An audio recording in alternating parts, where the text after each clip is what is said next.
Some of them are written in Arabic. There's no firm evidence of Muslim presence at Monticello. But this was a plantation where Jefferson, the person who wrote that all men are created equal, enslaved over 400 people over his lifetime. You can actually see some of the fingerprints in the bricks. Enslaved children likely are forming these bricks.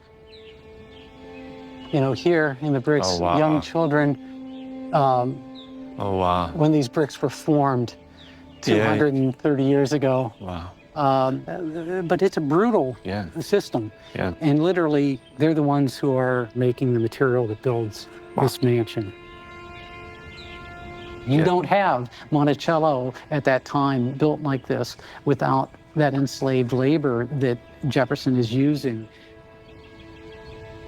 Enslaved people built this country. As long as we're talking about the founding principles that established a nation based on freedom, then we have to be talking about slavery and the unfree. As long as we're talking about George Washington and Thomas Jefferson, we have to be talking about their slaves.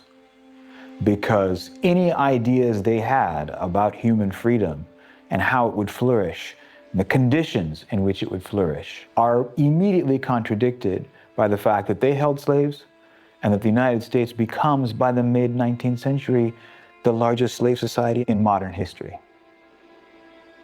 It's among these enslaved people, people with no rights of any kind, let alone the right to practice their religion, that a very different picture of Muslims in early America emerges.